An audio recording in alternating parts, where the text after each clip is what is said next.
या श्वेत पद्मासना या ब्रह्माच्युत शंकर प्रभृति भी देवै सदा वंदिता सा मां पातु सरस्वती भगवती। निशेष जाड्या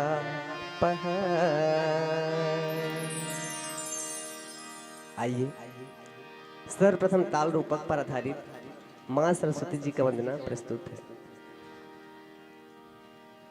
करुणामयी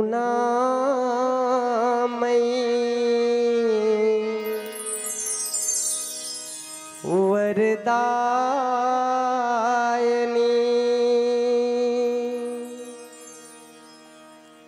करे कमल वीणा धारणी मां सरस्वती उमा सरस्वती मां सरस्वती मां सरस्वती। करुणामयी वरदायिनी करे कमल वीणा धारणी मां सरस्वती उमा सरस्वती मां सरस्वती मां सरस्वती।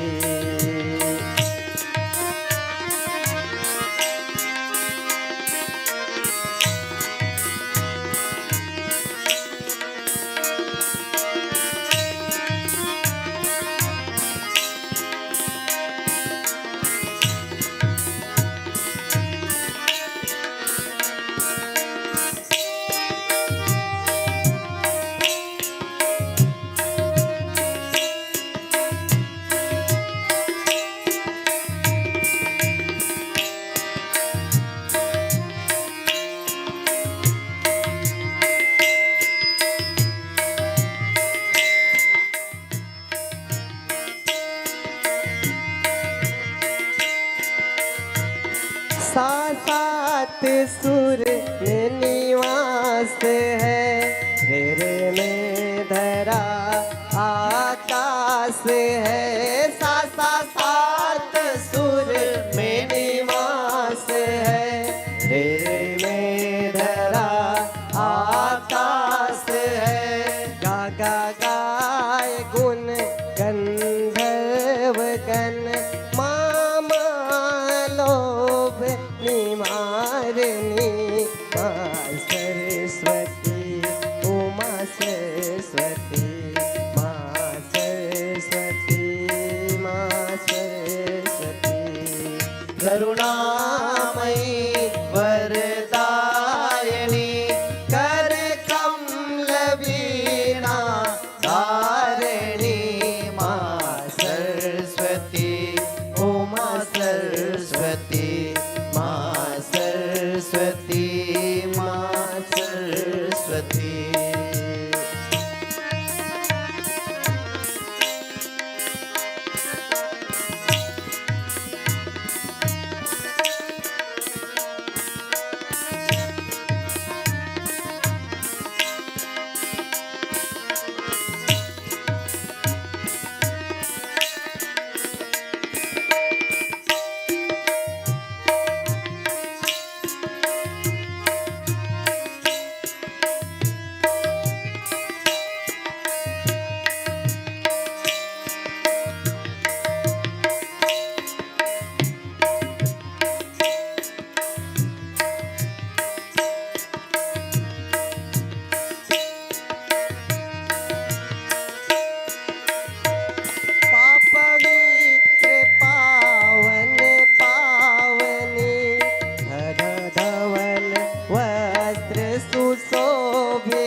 माँ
मासुर ताल मेरा संवार दो, अब सरल का कर उतार दो। मासुर ताल मेरा संवार दो, अब सरल का कर उतार दो। वेणु की वाणी में माँ बसो, हे शारदे हंस वाहिनी। माँ सरस्वती, उमा सरस्वती, माँ सरस्वती, माँ सरस्वती। करुणामयी वरदायिनी, कर कमल वीणा धारिणी। माँ सरस्वती, उमा सरस्वती, माँ सरस्वती, माँ सरस्वती, माँ सरस्वती, माँ सरस्वती, माँ सरस्वती, माँ सरस्वती। भरत प्रिय रामचंद्र की जय।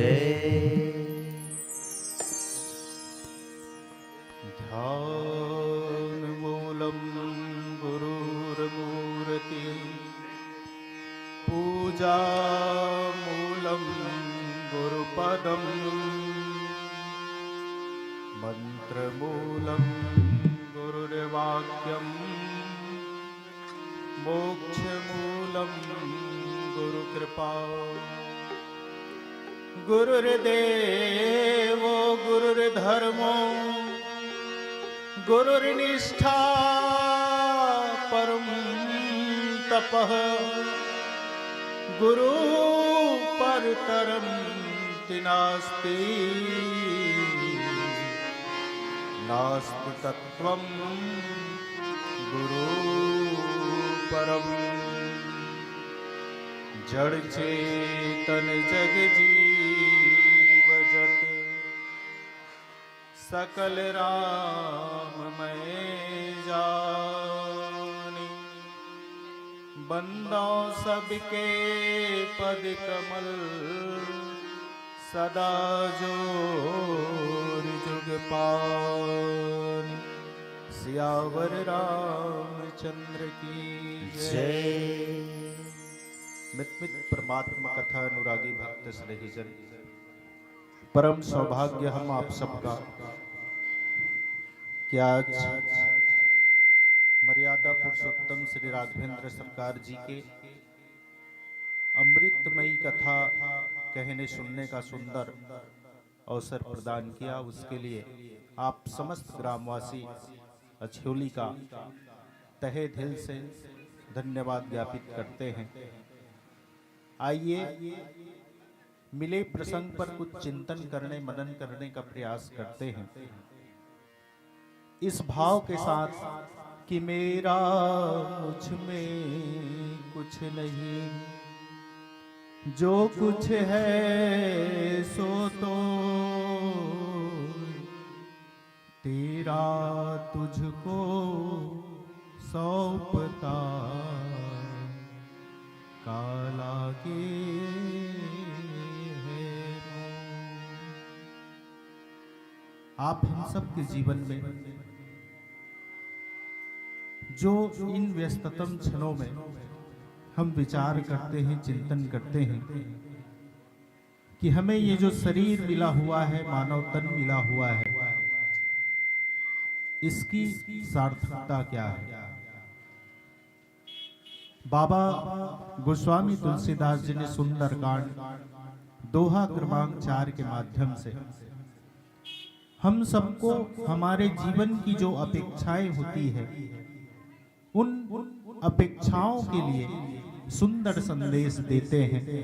तात स्वर्ग अपवर्ग सुख, धरई तुलाई के अंग,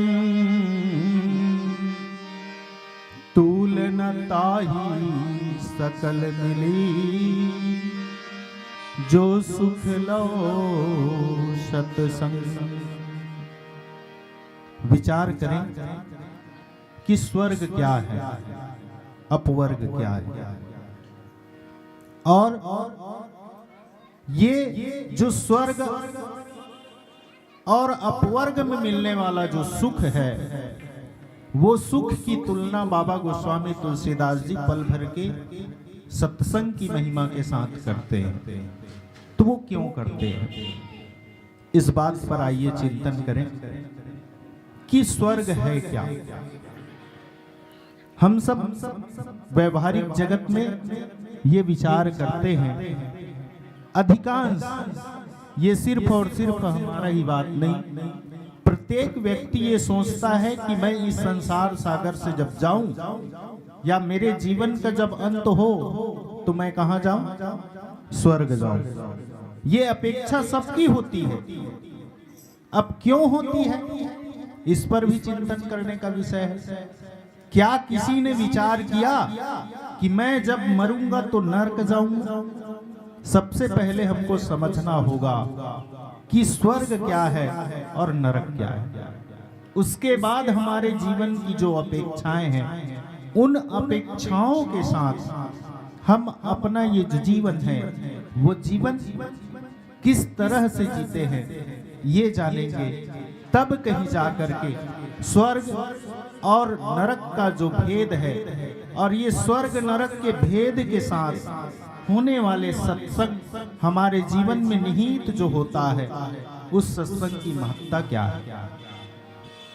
वस्तुतः सभी लोग ये सोचते हैं कि स्वर्ग जाने के बाद हमको स्वर्ग में कुछ सुख सुविधाएं उपलब्ध होगा।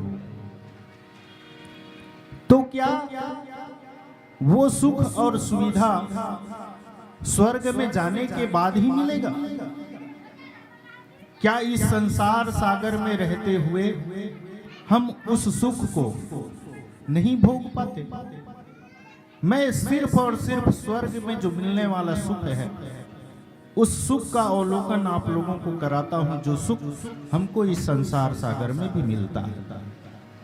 बाबा गोस्वामी तुलसीदास जी ने कहा श्री रामचरितमानस के माध्यम से कि स्वर्ग में मिलने वाला जो सुख है वो केवल और केवल इतना सा है कि हम जो कल्पना इस संसार सागर में करते हैं या जो सुख हम भोगते हैं, वही सुख स्वर्ग में भी मिलता है।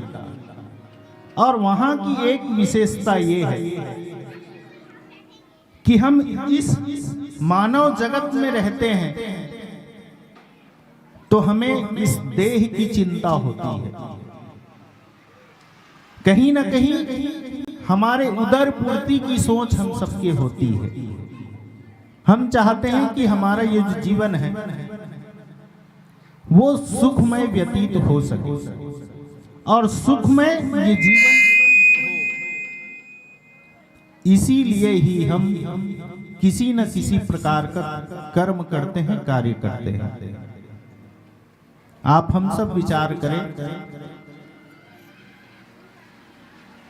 बाबा गोस्वामी तुलसीदास जी तो यहाँ तक की भी कहते हैं कि अजगर करे न चाकरी, पंछी करे न काम, फिर भी भोजन देते हैं सबके दाता राम। सदगुरु कबीर का कथन है।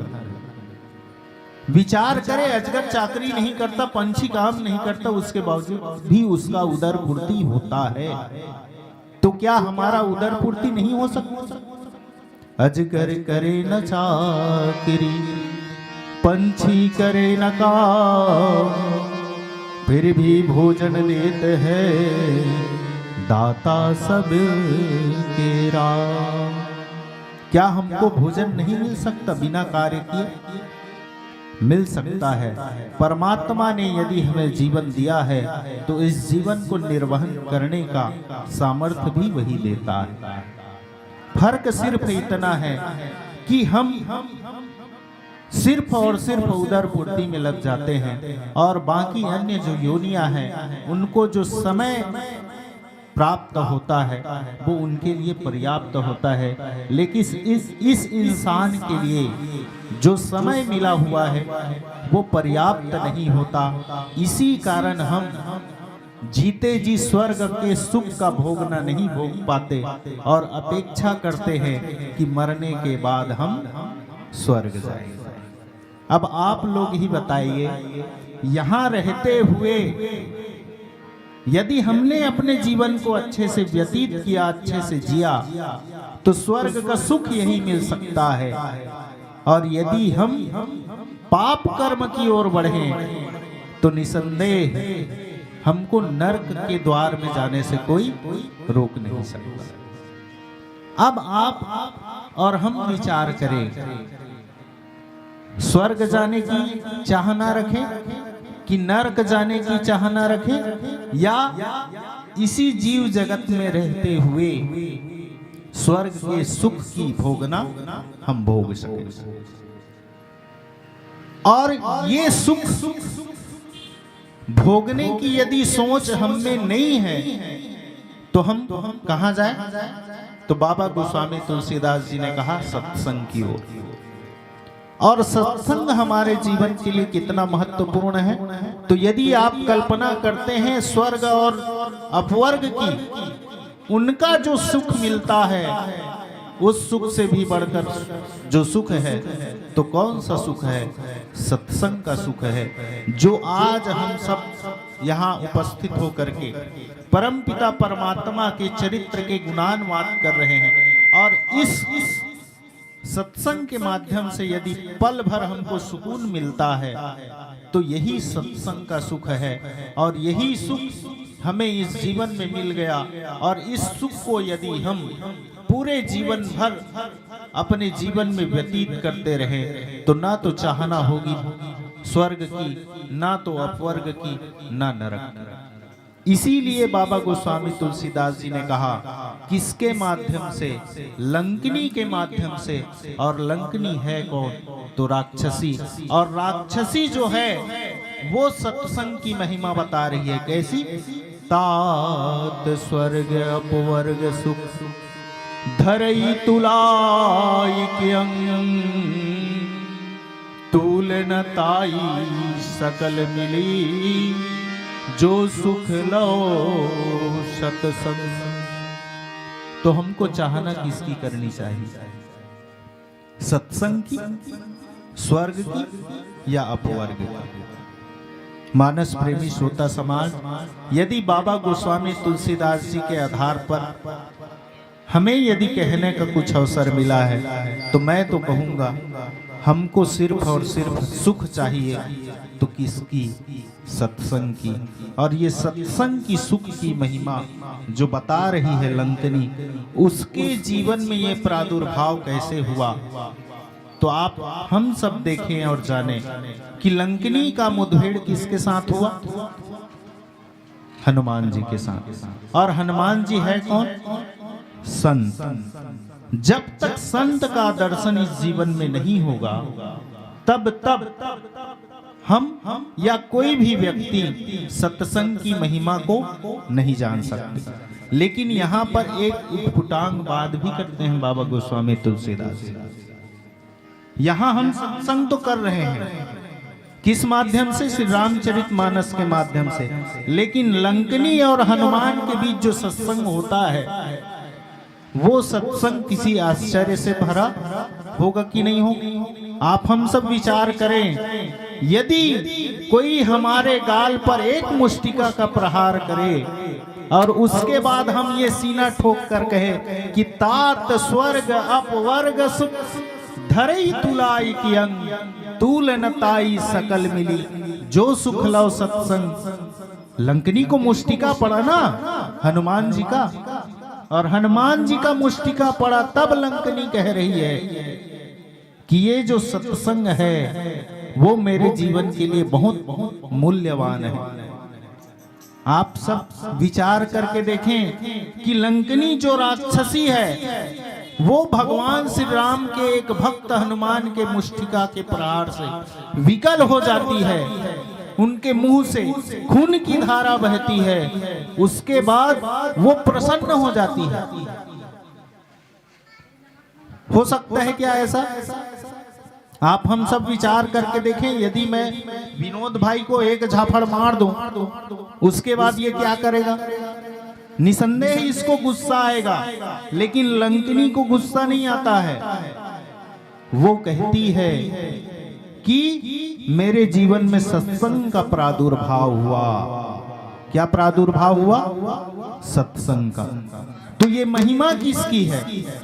संतत्व की। और संत जहां जहां भी जाते हैं वो अपने जीवन चरित्र के माध्यम से हम सबको लाभान्वित करते हैं। जिस प्रकार से यहाँ पर लंकनी हनुमान से मुठभेड़ जब होता है, मुष्टिका जब पड़ता है, तो उनके जीवन में सत्संग का प्रादुर्भाव होता है। तब कहीं जाकर के लंकनी ये कहती है कि तात स्वर्ग अपवर्ग सुख धरई तुलाई के अंग तूल नताई सकल मिली जो सुख लव सत्संग। यदि हम सत्संग की महत्व को जानना चाहते हैं, सत्संग का महत्व हम अपने जीवन में जानना चाहते हैं, तो निसंदेह हमको क्या करना होगा? एक घड़ी यादों घड़ी पुण्य यादों की याद, तुलसी चर्चा राम के कटे कोट अपराध। ये सत्संग सिर्फ इतना ही नहीं है, वो जाने अनजाने हमारे जीवन में जो भूल भी होता है या कहीं अक्षम्य अपराध भी बनता है, तो वो उस अपराध को मिटा देता है। जो अपराध लंकनी से हुआ वो अपराध मिटता है, और अपराध मिटने के बाद लंकनी को ये कहना पड़ता है, वो सत्संग की महत्ता बताने लग जाती है। आइए पुनः भजन के पश्चात श्री राम कथा की यात्रा करेंगे। प्रेम से बोले लखन से रामचंद्र की जय।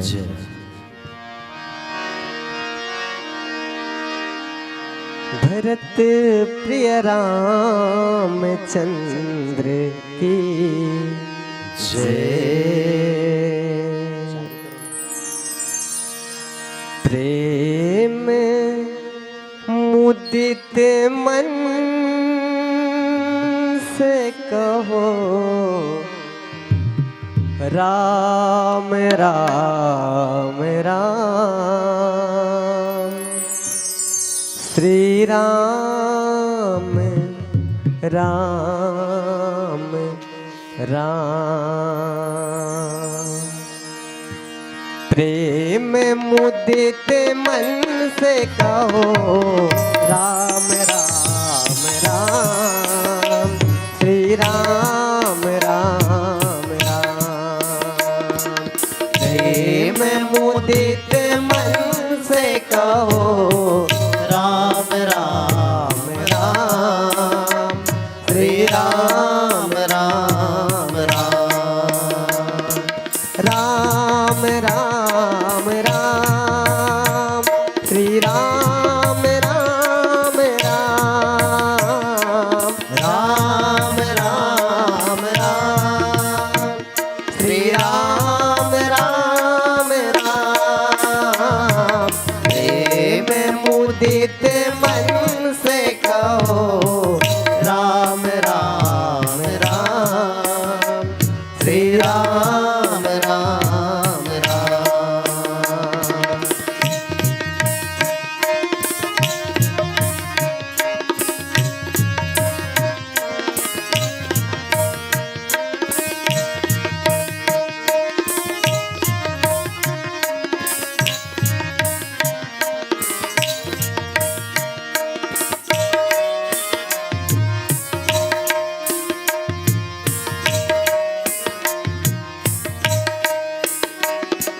पाप कटे दुख मिटे लेत राम नाम। पाप कटे दुख मिटे लेत राम नाम। भव समुद्र सुखद नाम एक राम नाम। भव समुद्र सुखद नाम एक राम नाम। प्रेम मुदित मन से कहो राम राम राम। श्री राम राम राम।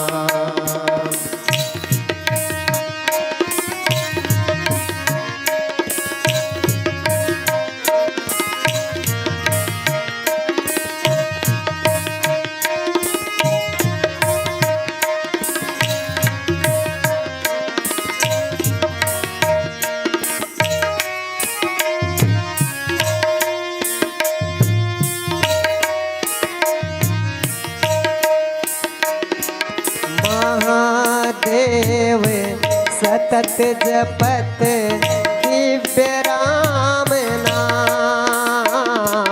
महादेव सतत जपत दिव्य राम नाम। काशी मरद मुक्त करत कहत राम नाम। काशी मरद मुक्त करत कहत राम नाम। प्रेम मुदित मन से कहो राम राम राम, श्री राम राम राम।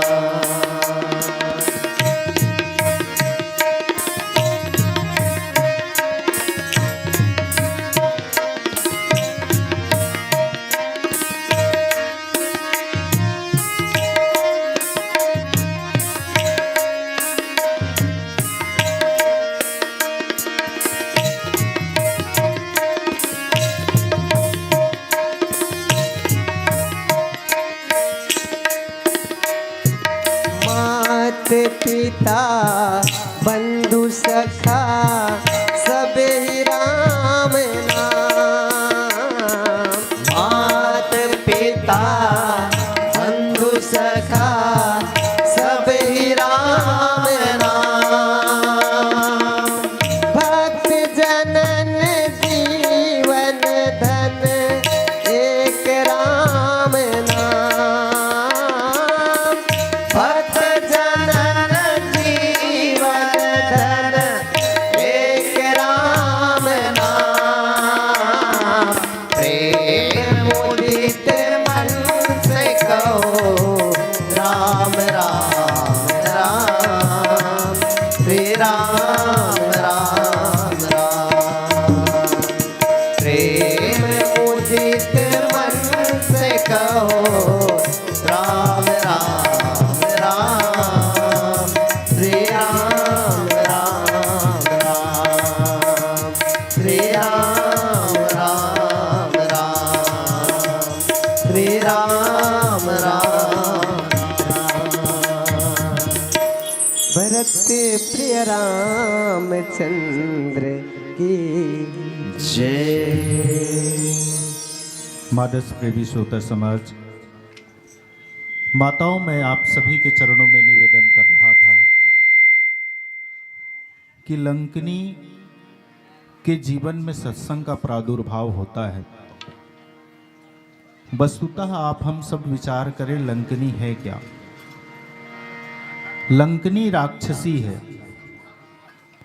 और मूलतः वो स्त्री जाति की है और आप सबकी प्रधानता है। आपके लिए ये प्रसंग बहुत ही महत्वपूर्ण है। मैं निवेदन करूं आप सभी के चरणों में, बाबा गोस्वामी तुलसीदास जी ने जो बातें कही, वो बातें हम सबके लिए इन बात के समान हैं कि सदगुरु कबीर कहते हैं कि ज्यों केले के पात में पात पात में पात, त्यों संतन के बात में बात बात में बात।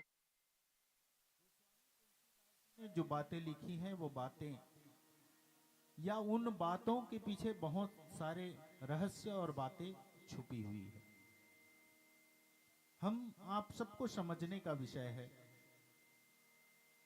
कि लंकनी को हनुमान जी का मुष्टिका पड़ता है, वो विकल हो जाती है, खून की धारा मुंह से बहती है।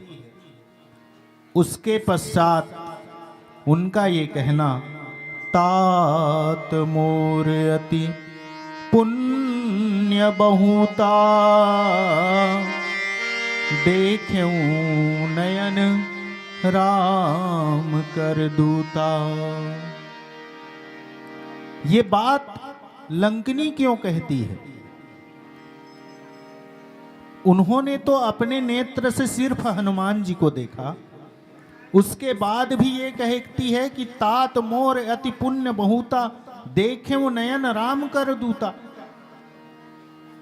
आप हम सब विचार करें, हम हमारे नेत्रों से हमारे सामने जो परिलक्षित हो रहा है उन्हीं को देखते हैं, लेकिन लंकिनी के जीवन में ऐसा क्या होता है कि वो अपने नेत्रों के माध्यम से हनुमान जी को देख करके उनको ये आभास होता है, महसूस होता है कि मैंने राम जी को देख लिया। ये उनके जीवन का प्रादुर्भाव है, सत्संग का प्रादुर्भाव है। जबकि हम आप सब तो राम राम कहते फिरते हैं, लंकिनी ने तो हनुमान जी को चोर भी कहा, और चोर कहने के बाद जब ये मुष्टिका पड़ा तो क्या मुष्टिका पड़ने से चोर भगवान थोड़ी ना हो जाएगा। यहां पे ऐसा होता है, लंकिनी को नेत्रों से नहीं बल्कि हम जो अपने अंतःकरण से देखते हैं वही अंतःकरण से लंकिनी देख पाती है हनुमान जी के माध्यम से। किनको? राम को। अब वो राम को क्यों देख पाती है? हम यहां पर उपस्थित जो हुए हैं वो राम चर्चा के लिए हुए हैं, और राम जी की चर्चा क्यों होती है? क्योंकि उनका जो चरित्र है वो महान है, और उनका जो चरित्र महान है वही उनको भगवान का स्वरूप में हम सबके बीच दिग्दर्शन कराता है। मूलतः यदि कहें तो राम कौन है? वो तो दशरथ का बेटा है। उसके बावजूद भी हम आज उनको भगवान के स्वरूप में पूजते क्यों हैं? तो मौलिक बातें जो होगी वो सिर्फ इतना है कि उनका जो जीवन चरित्र था वो भगवंत की तरह था, और हमारा जो चरित्र है वो एक सिर्फ और सिर्फ मनुष्य के रूप में हो जाता है। और यहां मैं ये कहूं कि आज तो हम अपनों के बीच में मानवता देखना चाहें तो वो भी नहीं दिखता है। मानवता भी शर्मसार होकर के रह गई है इस दुनिया में। क्या आज वर्तमान समय में हमें ऐसा नहीं लगता कि हमारे समाज में जो हो रहा है अनैतिक कार्य, उनको यदि हम देख रहे हैं तो उस पाप का बोध हमको क्यों नहीं होता? होना चाहिए ना। यदि हमारे अंदर मानवता है, हमारे अंदर यदि इंसानियत है, तब कहीं जाकर के हमको लग पाएगा कि हमारे आंखों के सामने जो गलत कार्य हो रहा है वो पाप कर्म कहीं ना कहीं हम सबके लिए दुष्कर है। यदि हम इस पर विचार नहीं करते हैं, अपने मानव होने पर विचार नहीं करते हैं, तो लंकिनी जो हम सबको संदेश दे रही है वो संदेश भी मुझे व्यर्थ नजर आता है। हमको सोचना है इस बात को कि एक राक्षसी लंकिनी हम सबके लिए संदेश रख रही है कि मेरे जीवन में एक भगवान का दूत आता है, उनके आने से मुझे भगवंत का दर्शन होता है, उनके आने से मेरे जीवन में सत्संग का प्रादुर्भाव होता है। इस बात को हमको समझना होगा। मैंने पूर्व में ही निवेदन किया, हम किसी चीज को परखते हैं, तौलते हैं, यही बात को बाबा गोस्वामी तुलसीदास जी लंकिनी के माध्यम से तौलवाते हैं कि स्वर्ग का सुख क्या है, अपवर्ग का सुख क्या है, और इन दोनों सुखों को तराजू के एक पलड़े पर रख दो और सत्संग के एक क्षण को एक तरफ रख दो तराजू के पलड़े में, तो सत्संग जिस तो ये भारी कब होगा? जब हम इस सत्संग की महत्ता को समझ पाएंगे तब। और ये सत्संग की महत्ता को हम कैसे समझ पाएंगे? तो उसके लिए क्या करना होगा? क्या 3 दिन तक रामायण होने से ही हमारे जीवन में सत्संग आ जाएगा? नहीं, इसके लिए हमको सतत इस प्रयास में लगे रहने की आवश्यकता है कि हम भगवत प्राप्ति के मार्ग की ओर धीरे धीरे, सनई सनई भगवान को याद करते हुए, उनका भजन करते हुए, उनका सत्संग करते हुए, उनका संकीर्तन करते हुए यदि हम अपने जीवन को व्यतीत करते हैं, तब कहीं जा कर के सत्संग की महत्ता हमको समझ में आ सकती है, आ सकती है, ये बात है। लेकिन लंकिनी के जीवन में क्या हुआ? सत्संग का प्रादुर्भाव हुआ। वो जान गई कि मैं जिस जगह पे हूं या जहां पे हूं या जो कार्य कर रही हूं वो गलत है और मैं गलत जगह पर हूं। ये बोध होने के बाद ही लंकिनी को लगता है कि कहीं ना कहीं मैं गलत जगह में हूं। हनुमान जी का दर्शन, हनुमान जी किस लिए गए थे? माता सीता का पता लगाने के लिए, ना कि लंकिनी को मुष्टिका मारने के लिए। लेकिन यहां हुआ ना, लंकिनी को मुष्टिका का प्रहार झेलना पड़ा। क्यों झेलना पड़ा? तो इस पर हमको बाबा गोस्वामी तुलसीदास जी ने जो कहा वो बात समझना होगा। यदि सत्य को सत्य कहने की हिम्मत हम में नहीं है या झूठ को झूठ कहने की हिम्मत हम में नहीं है, तो हमारा ये जो जीवन है या हमारा ये जो मानवता है, इंसानियत है, वो व्यर्थ है। किस तरह से? लंकिनी के पूर्व समय की तरह से।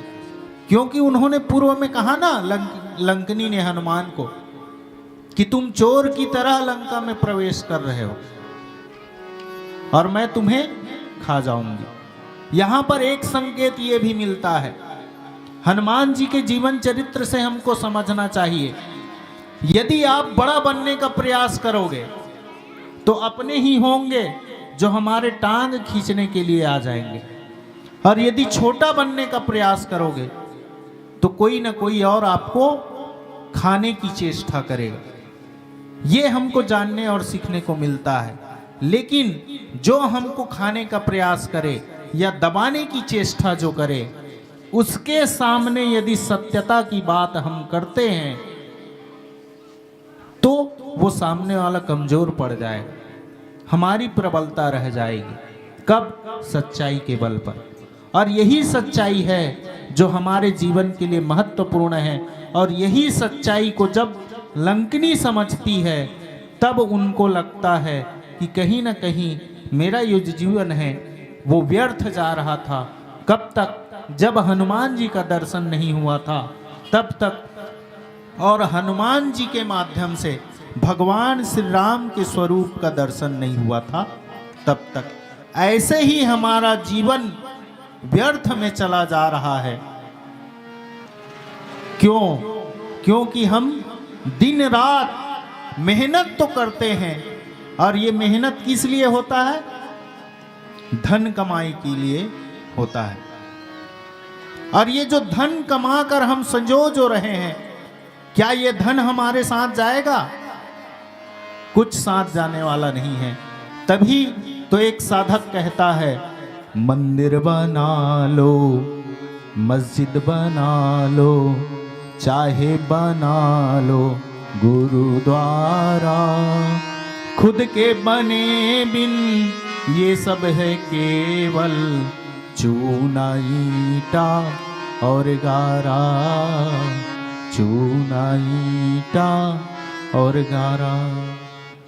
कहने का तात्पर्य ये है, यदि कोई साधक भक्त होकर के भगवंत की यात्रा को आगे बढ़ता है तो उनके जीवन में अनेकों कठिनाइयां आती है, और ये कठिनाइयां कहीं ना कहीं समाज के रूप में हमको देखने को मिलता है।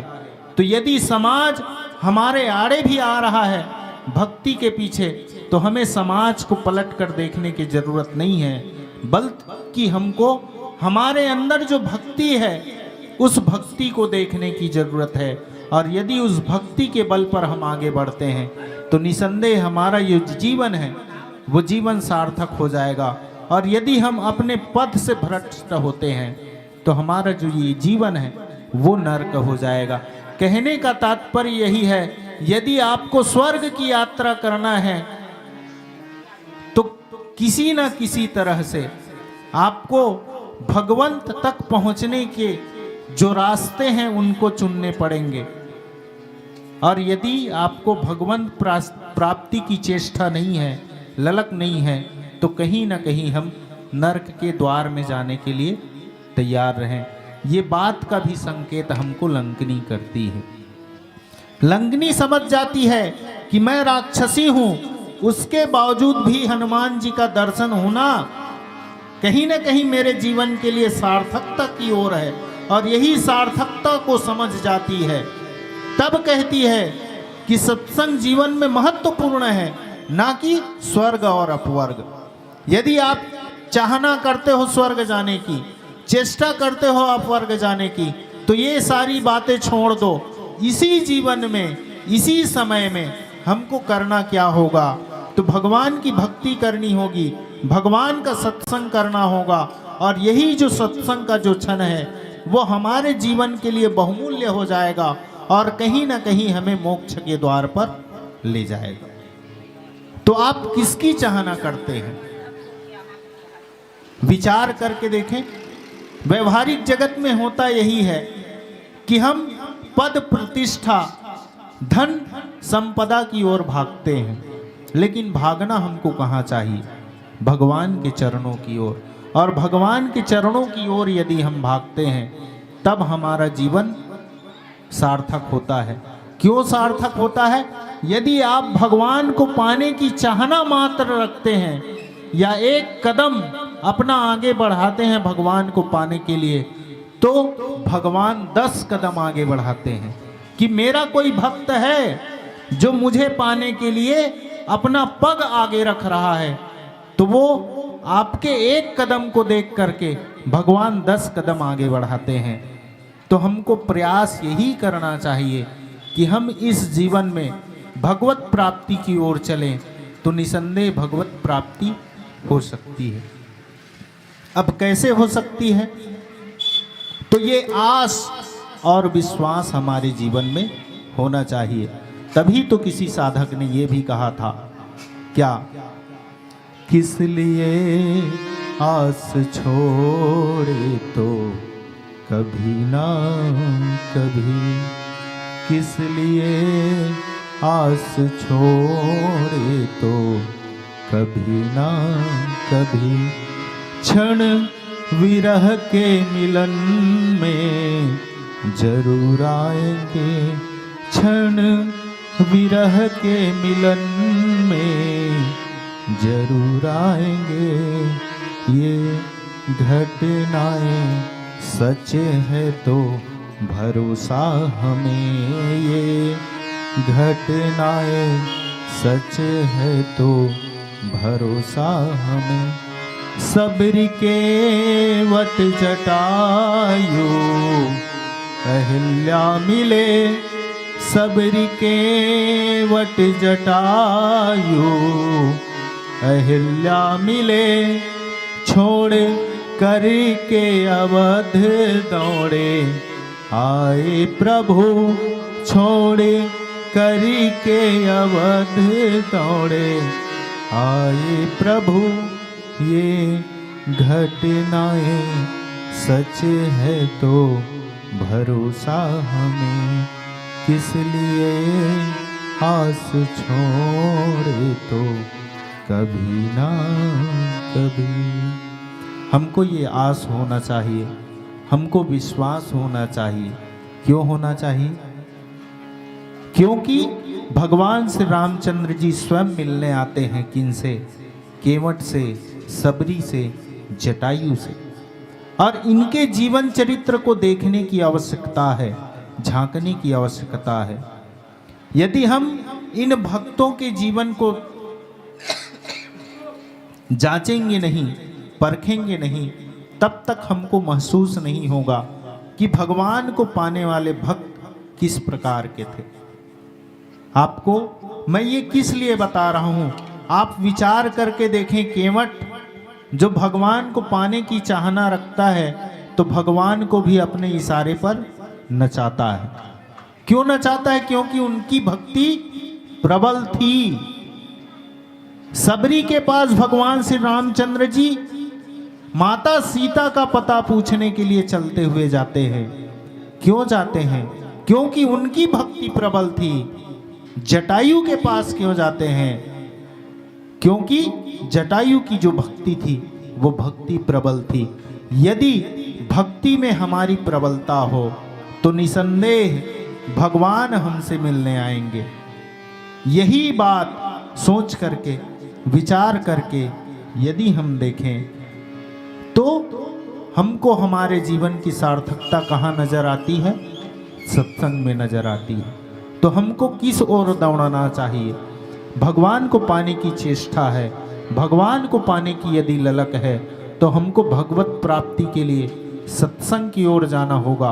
और सत्संग की ओर जब तक हम नहीं जाएंगे तब तक हमको भगवान की प्राप्ति नहीं हो सकती है। ये भक्तों का जीवन चरित्र बताता है, बाबा गोस्वामी तुलसीदास जी की लेखनी बताती है, और लंका में रहने वाली राक्षसी लंकनी भी बताती है। तो आप हम सब विचार करें, भगवान और सत्संग की महत्ता को संत यदि बताता है तो ये उसकी सार्थकता तो है, लेकिन यदि कोई राक्षसी बता रही है तो ये सत्संग की प्रबल सार्थकता है। और उस प्रबल सार्थकता के पीछे हम भागते हैं तो हमारा ये जो जीवन है निसंदेह मोक्ष को प्राप्त करेगा और हमें चाहना नहीं रह जाएगा। किसका? तात स्वर्ग अपवर्ग सुख धरई तुलाई के अंग तूल नताई सकल मिली जो सुख लो सत्संग। तो हम आप सब अपने जीवन में ये मान करके चलें कि हमको भगवत प्राप्ति के लिए सत्संग की ओर आगे बढ़ना होगा और पाप कर्म को छोड़ करके धर्म के कार्यों में अपने समय को व्यतीत करने की जरूरत है। आइए पुनः एक भजन के पश्चात कथा प्रसंग की यात्रा करेंगे। प्रेम से बोलिए लखन सिया रामचंद्र की जय। वॉल्यूम बढ़ा दी।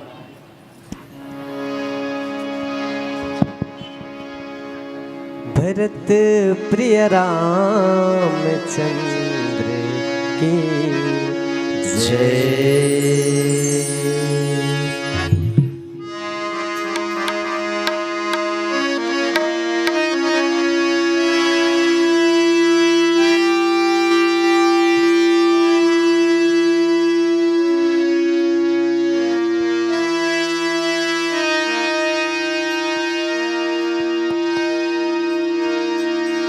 ईश्वर सत्य है,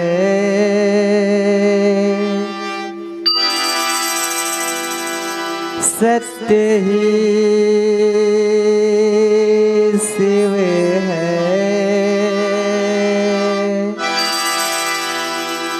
शिव ही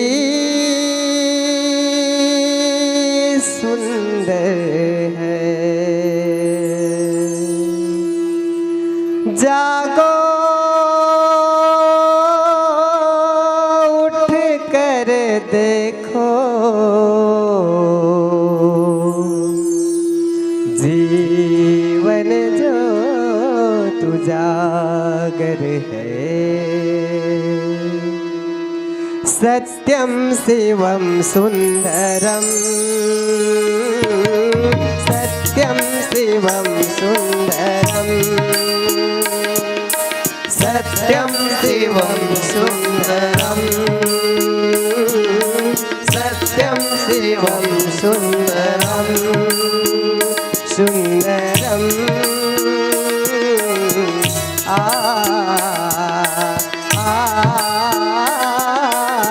सत्यम शिवम सुंदरम, सत्यम शिवम सुंदरम, सत्यम शिवम सुंदरम, सत्यम शिवम सुंदरम, सत्यम शिवम सुंदरम, सत्यम शिवम सुंदरम। ईश्वर सत्य है, सत्य ही शिव है, शिव ही सुंदर है। सत्य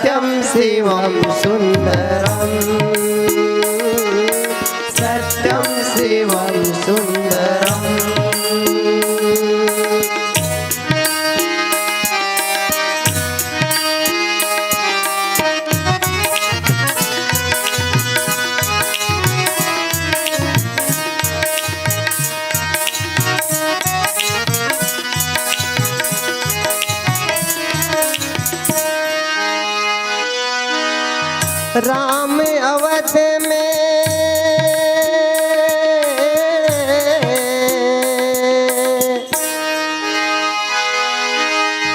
राम अवध में काशी में शिव कान्हा वृंदावन में दया करो प्रभु देखो इनको दया करो प्रभु देखो इनको हर घर के आंगन में राधा मोहन शरणम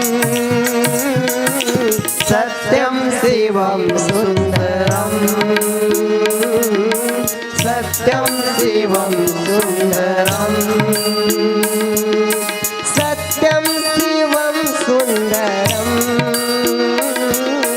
सत्यम शिवम सुंदरम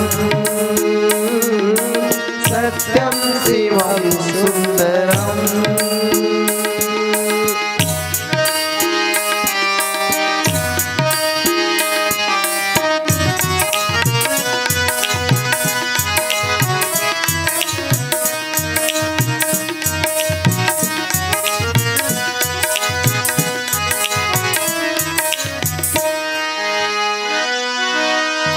एक सूर्य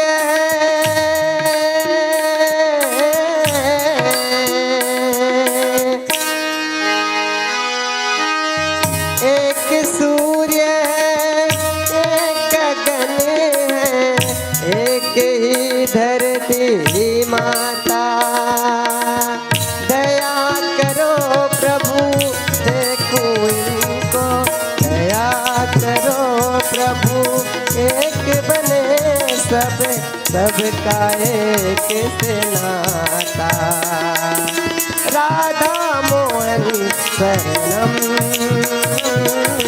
सत्यम शिवम सुंदरम सत्यम शिवम सुंदरम सत्यम शिवम सुंदरम सत्यम शिवम सुंदरम सत्यम शिवम सुंदरम सत्यम शिवम सुंदर ईश्वर सत्य है सुंदर सत्य ही शिव है शिव ही सुंदर है सत्यम शिवम सुंदरम सत्यम शिवम सुंदरम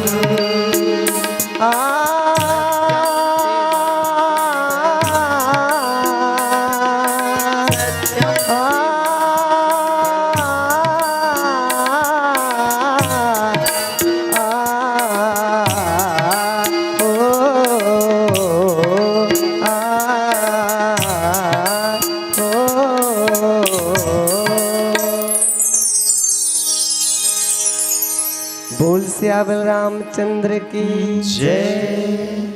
मानस प्रेमी श्रोता समाज, बाबा गोस्वामी तुलसीदास जी महाराज हम सबको लंकिनी के जीवन चरित्र के माध्यम से, हनुमान जी के जीवन चरित्र के माध्यम से सत्संग की महत्ता को बताते हैं।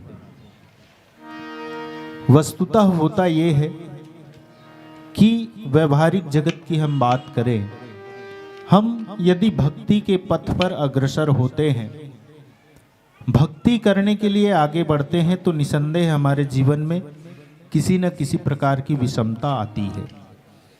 और वो विषमता जब आता है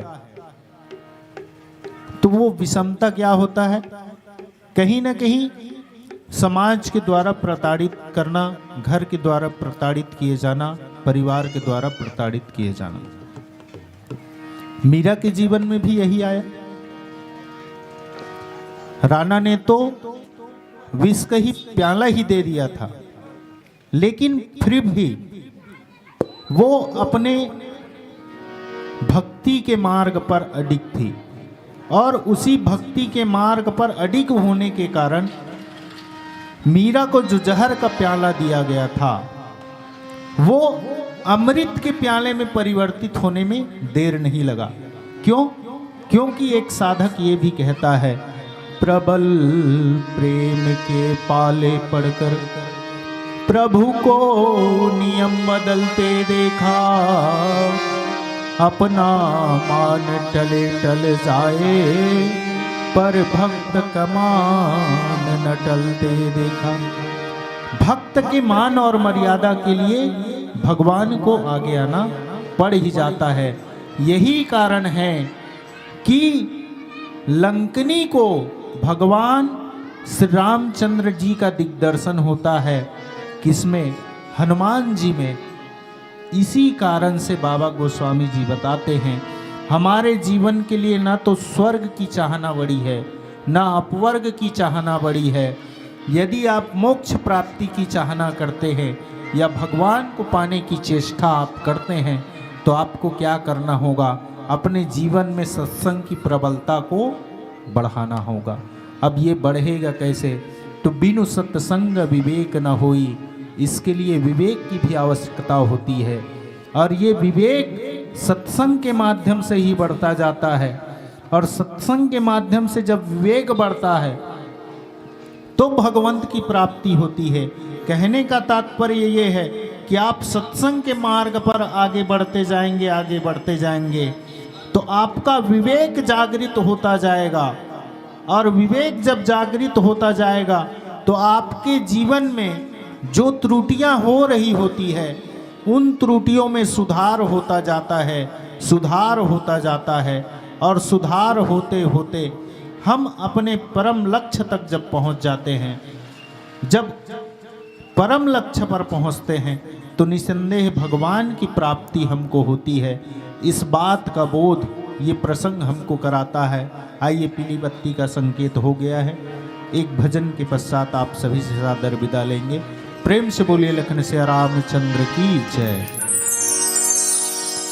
भरत प्रिय रामचंद्र की जय। इतना तो करना स्वामी, जब प्राण तन से निकले, इतना तो करना स्वामी, जब प्राण तन से निकले, इतना तो करना स्वामी, जब प्राण तन से निकले, गोविंद नाम लेकर, गोविंद नाम लेकर, फिर प्राण तन से निकले, इतना तो करना स्वामी, जब प्राण तन से निकले।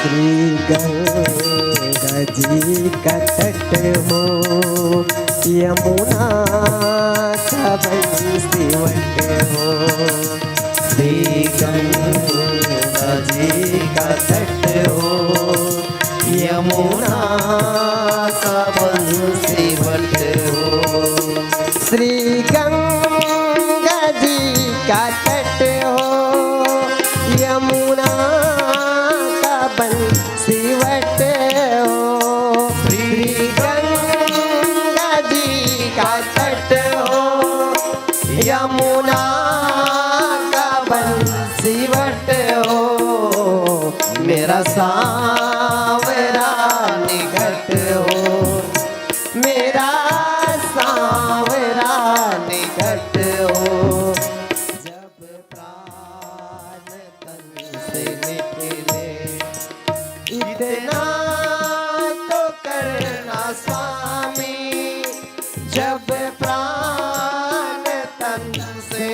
निकले।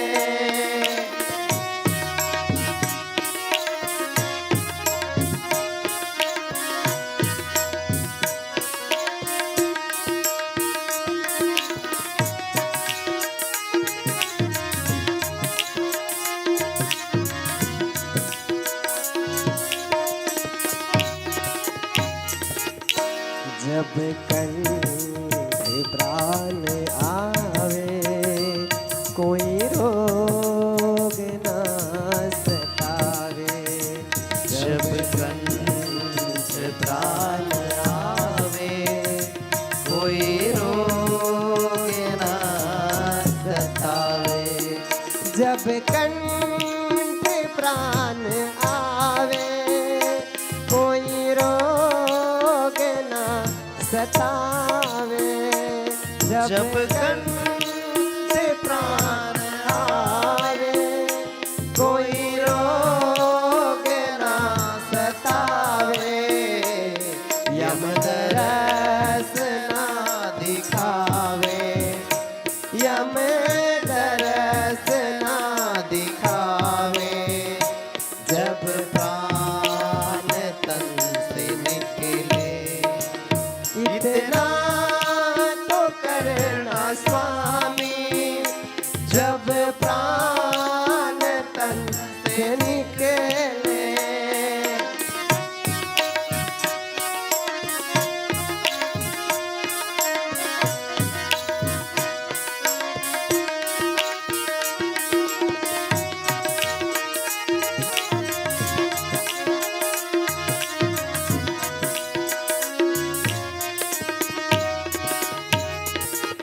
सुधि हो नाही तन की तैयारी हो गमन की। सुधि हो नाही तन की तैयारी हो गमन की। सुधि हो नाही तन की तैयारी हो गमन की। सुधि हो नाही तन की तैयारी हो गमन की। लकड़ी हो ब्रज के वन की। लकड़ी हो ब्रज के वन की।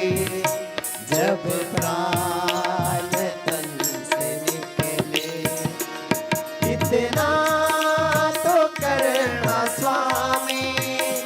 जब प्राण तन से निकले इतना तो करना स्वामी। जब प्राण तन से निकले गोविंद नाम लेकर। गोविंद नाम लेकर फिर प्राण तन से निकले इतना तो करना स्वामी। जब प्राण तन से निकले इतना तो करना स्वामी। जब प्राण तन से निकले। भरत प्रिय रामचंद्र की जय।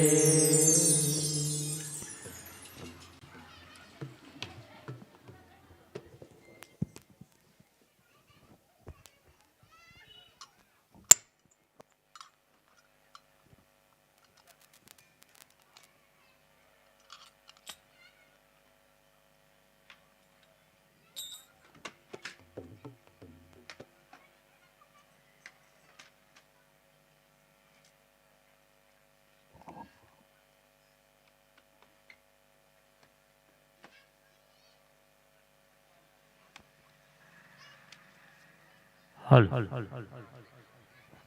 श्यावर रामचंद्र की जय। अभी आप सुन रहे थे बहुत ही सुंदर और शानदार भजनों का अनोखा समायोजन के साथ श्री विनायक मानस परिवार किशोरा हंसदा के संतों का रामगद की पवन यात्रा तास्वर्ग अपवर्ग सुखद हरे तुला एकंग तुलन अताई सकल मिली जो सुखलो सत्संग की महिमा को आपके बीच परोस रहे थे। और वाकई में हमारे और आपके जीवन में सत्संग सही हो तो हमारे जीवन सकारात्मक दिशा की ओर प्रभावित हो जाती है और संगत बुरी हो तो नकारात्मक दिशा की ओर प्रभावित होती है। बहुत सुंदर।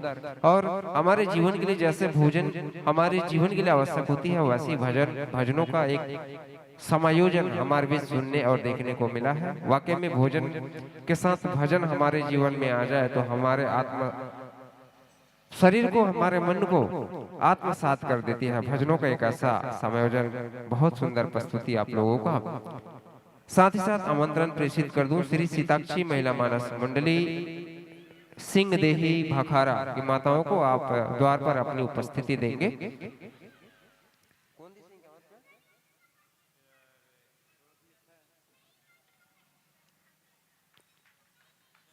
आइए हमारे बीच संतों का इस पावन अधर्मन से सादर विदाई प्रेषित करें।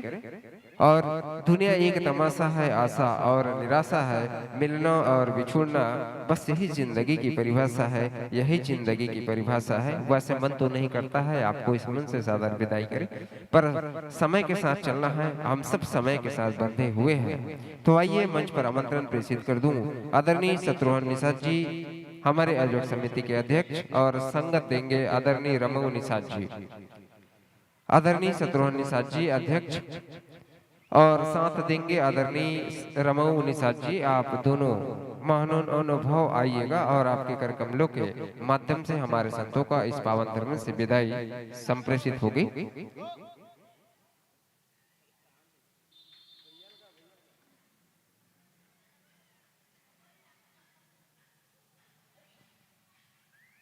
लंकनी अपने जीवन में जहां जिस वातावरण में थी उस वातावरण में वो अपने आप को ढाल के रखे थे और अचानक ऐसे हनुमान जी का लंकनी के जीवन में सत्संग प्राप्त हुआ तो मानो उनका जीवन धन्य हो गई।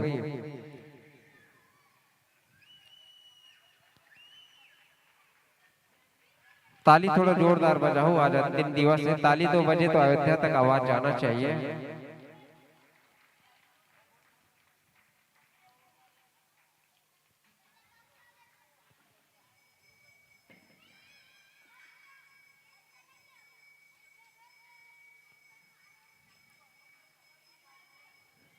लीजिए संतों भविष्य में इस मंच को इस मंडप को सजाते हैं, भगवत कृपा होती है, समस्त दानदाताओं का सहयोग होता है।